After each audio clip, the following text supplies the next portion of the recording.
Hello student, क्या हाल चाल? सब बढ़िया, सब ठीक। So must welcome to my channel Hussain global academy. तो आज हम बात करने वाले हैं और आज आपके लिए बहुत शानदार टॉपिक लाए हैं। टॉपिक का नाम क्या है? यानी रिफ्रैक्शन थ्रू स्फेरिकल सरफेस। तो आज देखेंगे हम लोग पूरा यहाँ से कि किसी स्फेरिकल सरफेस से रिफ्रैक्शन कैसे होता है, उसके बारे में देखेंगे। इसके पहले हम लोग बहुत अच्छा से हम लोग पढ़ चुके थे कि किसी स्फेरिकल यानी लेंस से कैसे रिफ्रैक्शन होता है, चाहे वो कॉनकेव लेंस हो या कॉन्वेक्स लेंस हो। लेकिन आज हम पढ़ेंगे यहाँ से रिफ्रैक्शन थ्रू स्फेरिकल सरफेस। ठीक है, अगर चैनल पर नए हैं तो चैनल को सब्सक्राइब कर लीजिए ताकि इस टाइप का नोटिफिकेशन आपको मिल सके। तो चलिए हम लोग स्टार्ट करते हैं topic refraction through spherical surface. तो देखिए, तो इसमें जो कुछ बेसिक कॉन्सेप्ट है उसको देखेंगे हम लोग, फिर उसके बाद हम लोग अपने यानी नेक्स्ट फॉर्मूला पर या आगे जो थ्योरी पर हम लोग बढ़ेंगे। तो चलिए उसको देखते हैं हम लोग एक बाय एक करके यहाँ से। तो सबसे पहले यहाँ पर देखा गया है यहाँ पर कि ये यानी इसके पहले हम लोग पढ़े थे कि जैसे मान के चलिए कोई ये लेंस है, ठीक है, और ये भी क्या है, लेंस है। ये हो गया आपका कॉन्वेक्स लेंस और ये हो गया आपका कॉनकेव लेंस। तो कॉन्वेक्स लेंस में इसमें क्या होता है कि जब ray of parallel ray of आएगा रिफ्लेक्शन के बाद क्या होगा, यहाँ पर किसी एक पॉइंट पर मीट करता है, ठीक है। और इसमें जो क्या होगा, यहाँ से क्या होगा, तो ये डाइवर्ज हो जाएगा, ठीक है। तो ये जो सरफेस जो है ये कॉन्वेक्स लेंस का, और ये जो सरफेस जो है आपका कॉनकेव लेंस का, ठीक है। उसी तरफ ये वाला सरफेस जो है यानी कॉन्वेक्स लेंस जैसे बिहेव करेगा, और ये जो सरफेस जो है आपको यानी कॉनकेव लेंस के जैसे बिहेव करेगा। इसलिए इसको हम थोड़ा बेसिक पॉइंट था, इसको हम समझ लिए, फिर इसके बाद हम आगे बढ़ते हैं। तो अब देखेंगे यहाँ से, तो अब देखेंगे यहाँ से कि ये जो जैसे मान के चलिए कोई एक लेंस है, ठीक है, बहुत अच्छा। अब इस लेंस के पहले जो ये वाला जो मीडियम है, मान के चलिए एयर हो गया, और ये लेंस किसी मटेरियल से मिलकर बना है। तो लेंस किसी न किसी मटेरियल से मिलकर बना रहता है, ठीक है। तो ये जो लेंस का मटेरियल जो है उसका रिफ्रैक्टिव इंडेक्स क्या मानते हैं, N2, और एयर का रिफ्रैक्टिव इंडेक्स क्या है, N1।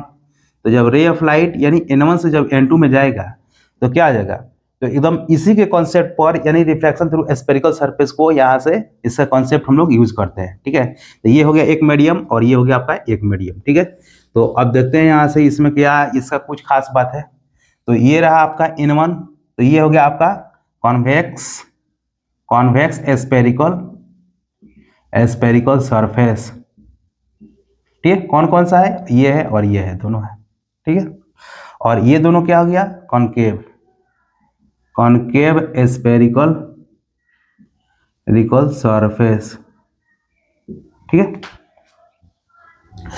अब देखो, अब हम बात करेंगे यहाँ से कि ये जो कॉन्वेक्स स्फेरिकल जो सरफेस जो है, इसमें जब रे ऑफ लाइट जब यहाँ से आ रहा है तो आने के बाद किसी एक पॉइंट पर यहाँ से मीट कर रहा है, और इसका रिफ्रैक्टिव इंडेक्स क्या है, इस मीडियम का N1 और इस मीडियम का N2, तो यहाँ पर मीट कर रहा है, ठीक है। सिंपल जो कॉन्वेक्स लेंस का जो प्रॉपर्टी है उसके अनुसार।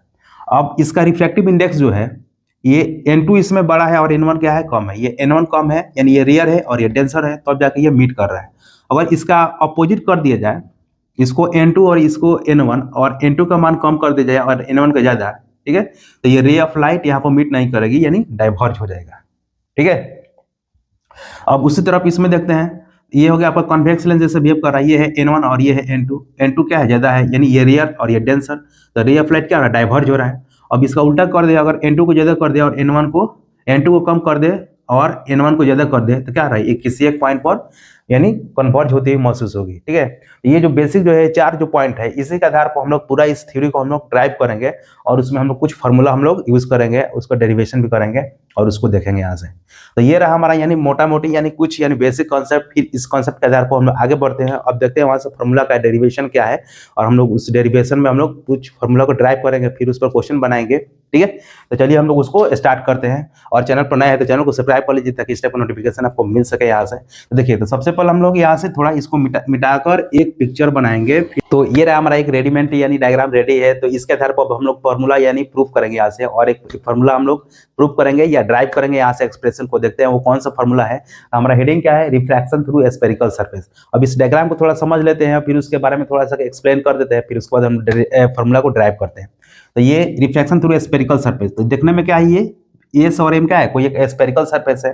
अब इसके अंदर जो है ये कोई ग्लास या कोई मटेरियल है, तो इसको हम लोग बोलेंगे N2 रिफ्रैक्टिव इंडेक्स यानी डेंसर मीडियम जैसे बिहेव करेगा, और N1 जो होगा ये एयर की तरफ है, तो इसको हम लोग बोलेंगे रेयर मीडियम, ठीक है।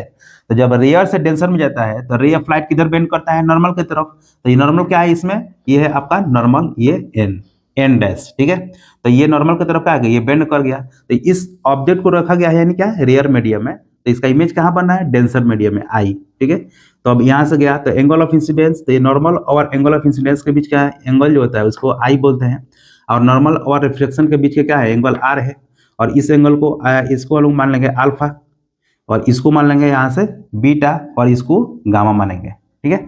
बस यही चीज है। तो ऑब्जेक्ट जब रेयर मीडियम में है तो इसका इमेज कहाँ बन रहा है, डेंसर मीडियम में। तो इसके लिए हम लोग फॉर्मूला को यहाँ से ड्राइव करेंगे, ठीक है। तो यहाँ पर देंगे हम लोग केस फर्स्ट, यानी when object is in rare medium and image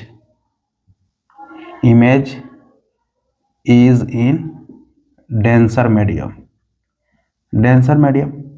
ठीक है। तो इसमें बहुत तरह का केस आते हैं, ठीक है। उस हर केस को एक बाय एक करके हम लोग देखेंगे। तो ये जो पहला केस जो है कि अगर कोई स्फेरिकल सरफेस है, ऑब्जेक्ट अगर रेयर मीडियम है तो उसका इमेज डेंसर मीडियम बनेगा, तो उसके लिए फॉर्मूला, ठीक है। अब देखिए, तो अब हम बात करेंगे यहाँ से, ये क्या ओ क्या है, तो वो एक ऑब्जेक्ट है, ठीक है। तो ऑब्जेक्ट ओ से जब रिफ्लेक्शन हो रहा है कहाँ पर, इस रिफ्लेक्शन जो हो रहा है उस पॉइंट को नाम दे देते हैं, इसको ए देते हैं, वो ए सी एन एम, ठीक है। तो ए पर रिफ्लेक्शन होकर इमेज आई पर बन रहा है, ठीक है। यहाँ पर थोड़ा सा इसको लिखना पड़ेगा, let an object O is placed in front of a spherical surface SM, then its image is formed at I, ठीक है। तो अब हम बात करेंगे यहाँ से कि इसका जो ऑब्जेक्ट पोल से जो डिस्टेंस होगा उसको हम लोग बोलते हैं पोल से और डिस्टेंस हम लोग पोल से मेजर करते हैं। तो ओपी हो गया ऑब्जेक्ट का डिस्टेंस, ठीक है। ओपी बराबर यू, ठीक है। और यहाँ से पी आई क्या हो गया, इमेज, यानी भी हो जाएगा, ठीक है, माइनस यू और भी हो गया। तो चलिए अब यहाँ से देखते हैं। तो ये जो रिफ्लेक्टिंग सरफेस है एस और एम, ठीक है।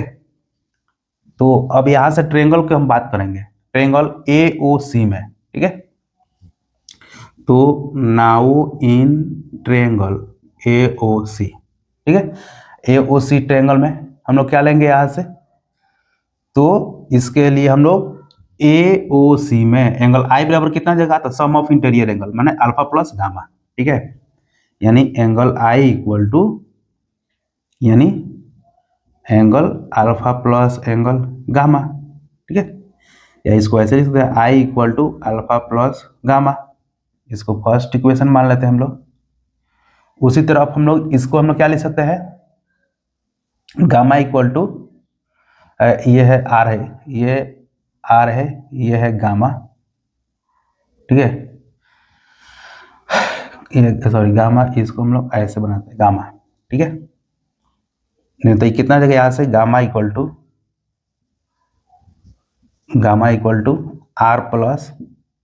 आर प्लस बीटा, ठीक है।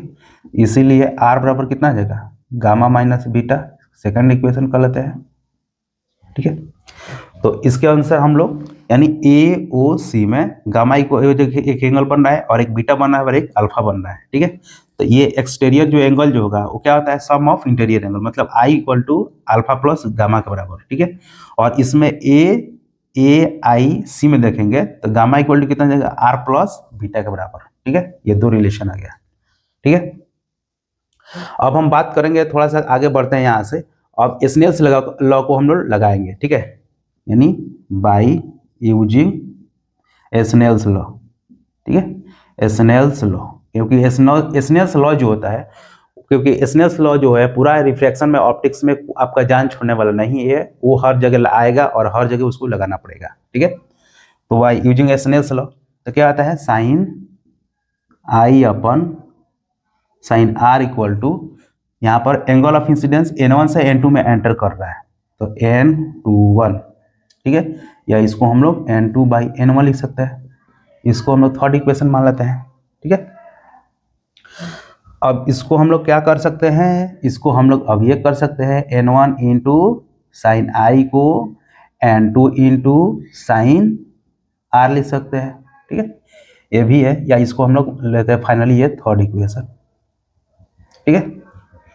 चलिए, बहुत खूब, बहुत अच्छा। अगर मान के चलिए ये एपर्चर अगर छोटा होगा, एपर्चर मतलब एस और पी छोटा होगा, तो ये एन पॉइंट क्या होगा, पी के बहुत काफ़ी क्लोज होगा, तो इसका मतलब क्या होगा, ये एन जो है पी के पास चला जाएगा, तो एंगल ऑफ इंसिडेंस भी छोटा हो जाएगा और एंगल ऑफ रिफ्रैक्शन भी छोटा हो जाएगा, ठीक है। तो यहाँ पर लिख देते हैं एक पॉइंट स्टार लगाकर कि if I and R are so small, अगर ये बहुत छोटा होते हैं, आई और आर कब छोटा होगा, तो जब इसका यानी इसका जो स्फेरिकल सरफेस का जो एपर्चर जो है अगर बहुत छोटा होगा तो आई और आर भी छोटा होगा और एन पॉइंट पी के काफी पास आ जाएगा। तो आई और आर अगर छोटा होगा तो हम लोग क्या लिख सकते हैं, तो साइन आई को हम लोग लिख सकते हैं आई लगभग आई के बराबर, और साइन आर को हम लोग आर के बराबर लिख सकते हैं। ये ही थोड़ा इंपॉर्टेंट पॉइंट है। तो यानी फ्रॉम इक्वेशन किस से, थर्ड, तो क्या हो जाएगा यहाँ से n1 I equal to n2 are, इसको मान लेंगे हम लोग फोर्थ इक्वेशन, ठीक है। इसमें थोड़ा डेरिवेशन है, थोड़ा टाइम लगेगा, लेकिन स्टेप बाय स्टेप में अगर समझ में आ जाएगा तो कोई यानी टफ नहीं है, ठीक है। चलिए अब हम बात करेंगे यहाँ से, इसका वैल्यू हम लोग सब्स्टिट्यूट करेंगे, किसका, आई का और आर का, ठीक है। Putting the value of I and R, ठीक है, इसमें इन फोर्थ में ये है, तो n1 आई की जगह क्या है यहाँ पर अल्फा प्लस गामा, और ये n2 आर की जगह क्या है यानी गामा माइनस बीटा, ठीक है। तो ये हो गया। अब यहाँ पर वैल्यू पुट करेंगे यहाँ से अल्फा गामा क्या है गामा माइनस बीटा, ठीक है।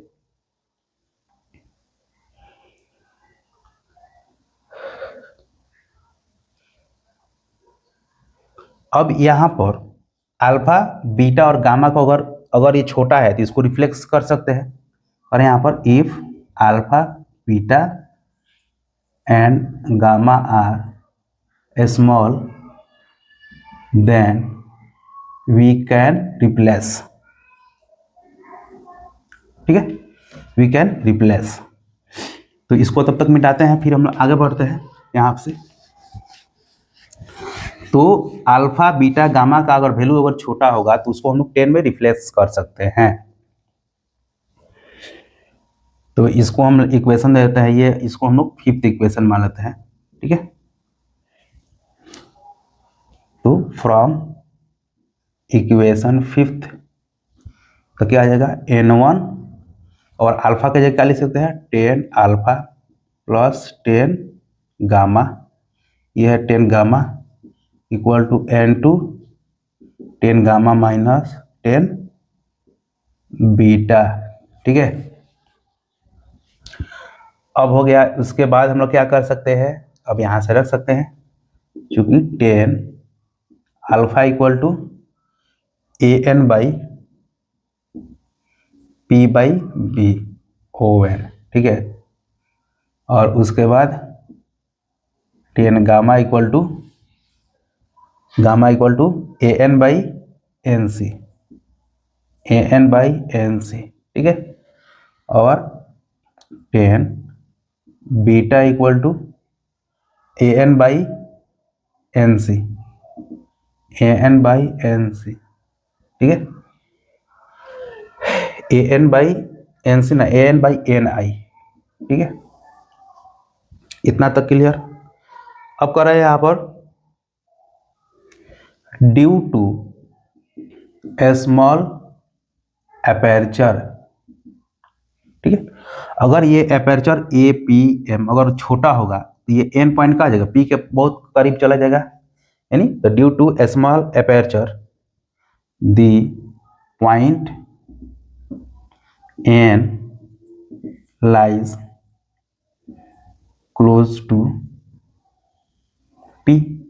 तो अगर ये एपर्चर छोटा होगा तो ये एन पॉइंट ये पी के पास चला जाएगा। तो जब पी के पास चला जाएगा तो हम लोग उसको लिख सकते हैं क्या चीज, देन ओ एन को हम लोग क्या लिख सकते हैं, तो ओ एन को हम लोग ओ पी लिख सकते हैं, ओ पी। और एन आई को क्या लिख सकते हैं, तो एन आई को हम लिख सकते हैं, एन आई को लिख सकते हैं यानी पी आई, ठीक है। और एन सी को हम लोग क्या लिख सकते हैं, एन सी को हम लोग क्या लिख सकते हैं, पी सी, ठीक है। बहुत अच्छा। अब इसमें कुछ नहीं करना है, सब काम हो गया, बस केवल वैल्यू इसमें पुट कर देना है और इसको आगे बढ़ा देना है, ठीक है। तो अब यहाँ से तो 10 अल्फा के वैल्यू इसमें रख दीजिए, n1 A N by O N को हम लोग ओ पी लिख सकते हैं, प्लस 10 गामा, तो 10 गामा की जगह क्या लिख सकते हैं, ए एन बाई एन सी, और एन सी के लगे क्या लिख सकते हैं, पी सी, ठीक है, इक्वल टू n2 10 गामा, तो 10 गामा के क्या लिख सकते हैं, ए एन बाई एन सी, और एन सी को हम लोग क्या लिख सकते हैं, P C, minus 10 beta, 10 beta के जगह क्या लिख सकते हैं, A N by N I, और एन आई को क्या लिख सकते हैं, एन आई को पी आई, ठीक है। अब इसमें देखिए गौर से, ए एन इसमें भी सब में कॉमन है, तो ए एन को अगर कॉमन ले लेंगे तो क्या हो जाएगा, और इसको इधर कर दीजिए, तो N one by O P plus n1 by O P plus n1 by P C equal to, ये n इधर भी कॉमन हो जाएगा, ए एन, और ये n2 by P C minus n2 by P C minus, अगर A N है यहाँ पर क्या जाएगा, n2 by P I, N से एन कट गया तो क्या बच गया, n1 by O P plus n1 by P C equal to n2 by P C minus n2 by P I, ठीक है।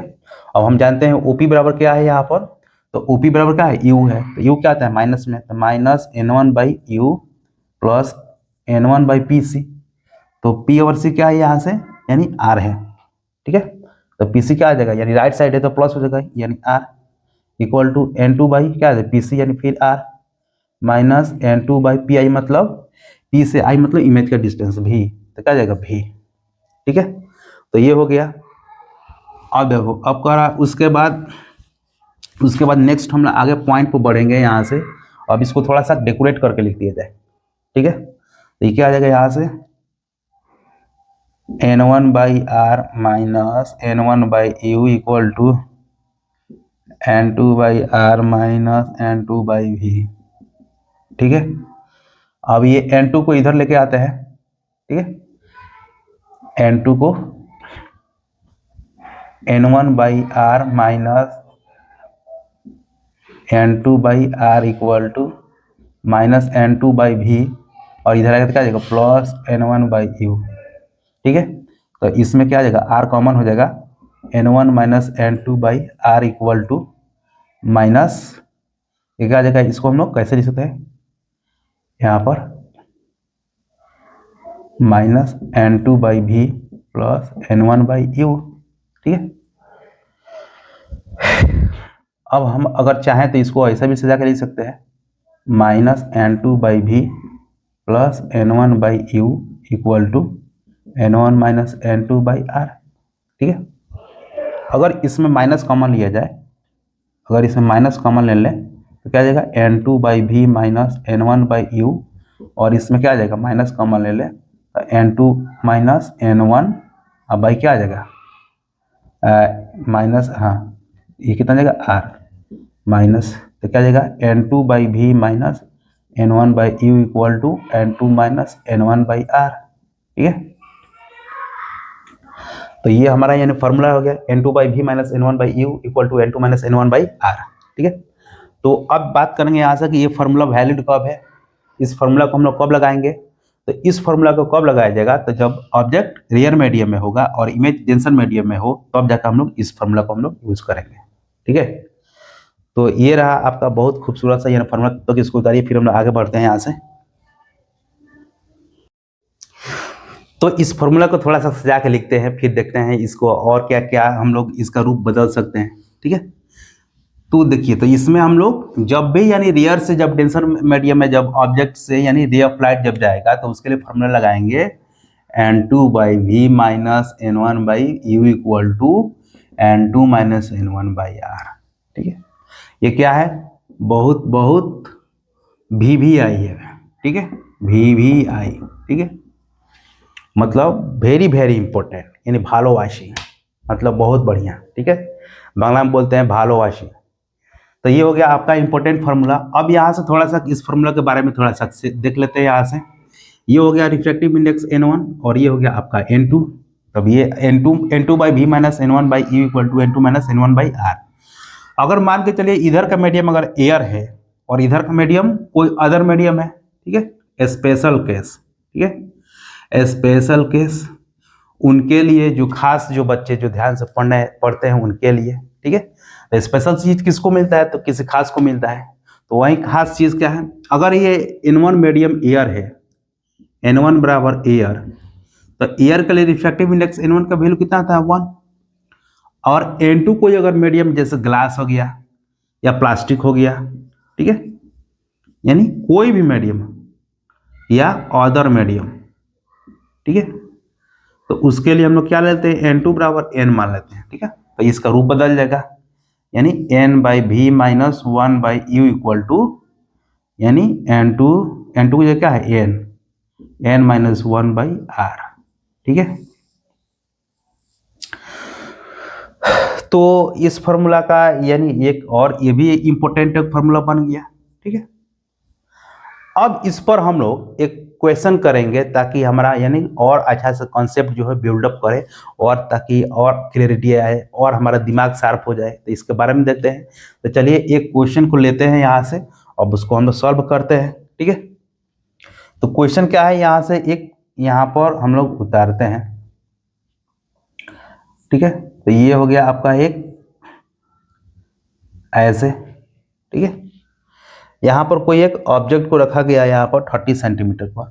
ठीक है, ये है ऑब्जेक्ट 30 सेंटीमीटर, ये N2 है, ये N1 है, 1 दिया है, 1.5 दिया है। ठीक है, अब कह रहा है यहाँ से R का वैल्यू जो दिया है 10 सेंटीमीटर दिया है।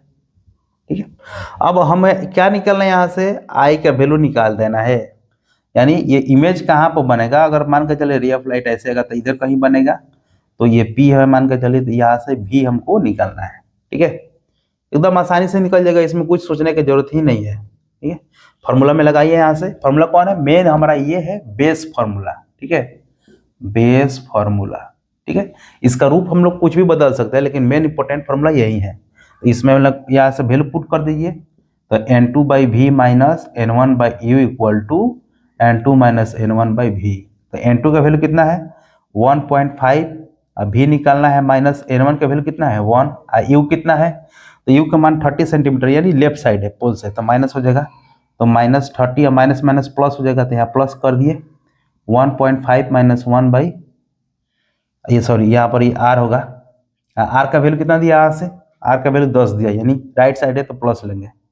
ठीक है, तो ये कितना हो गया 1.5 by V plus 1 by 30 equal to कितना आ जाएगा, ये बाई कितना आ जाएगा 10। ठीक है, सॉरी नहीं 0.5 हो जाएगा ना, यहाँ से 0.5 होगा, माइनस करेंगे तो ये कितना जाएगा 1.5 by V plus 1 by 30 equal to, ये 5 बाई कितना जाएगा 100, डेसिमल हटाएंगे तो 1 बाई 20। अब यहाँ से क्या करेंगे हम लोग, इसको सॉल्व करेंगे, 1.5 by V equal to 1 by 20 minus 1 by 30, LCM ले लीजिए, 30 और 20 का एलसीएम कितना जाएगा 60, मतलब 60 और 3 माइनस यानी 2, 1 by 1.5 by V equal to 1 by 60, अब क्रॉस मल्टीप्लाई कर दीजिए तो कितना आ जाएगा 1 पॉइंट, तो कितना हो गया यहाँ से, तो v equal to 60 into 15 by 10, तो कितना आता है, यानी 6 5 6 9 यानी v equal to 90 centimetre, plus में आ रहा, प्लस का मतलब राइट साइड, मतलब यहाँ से इसका जो दूरी जो होगा वो आपका 90 सेंटीमीटर रह रहा है। ठीक है, तो ये रहा यानी क्वेश्चंस, यानी रियल इमेज बनेगा यहाँ से। ठीक है, तो एक्चुअली हम लोग का जो टारगेट था, जो मोटो था, उस पर हम लोग पहुंच चुके हैं यहाँ से। इसका फार्मूला भी हम लोग ड्राइव कर लिए। ठीक है। ठीक है, इसका कॉन्सेप्ट भी देख लिए और इस पर एक क्वेश्चन भी बना लिए, तो हमारा सब डाउट क्या है, क्लियर है। अगर लगता है कि फिर भी इसमें कुछ पूछना है तो आप कमेंट करके पूछ सकते हैं। तो आज के इसके वीडियो के लेक्चर में इतना ही, फिर हम लोग मिलते हैं नेक्स्ट वीडियो के लेक्चर में। तब तक के लिए थैंक यू फॉर वॉचिंग।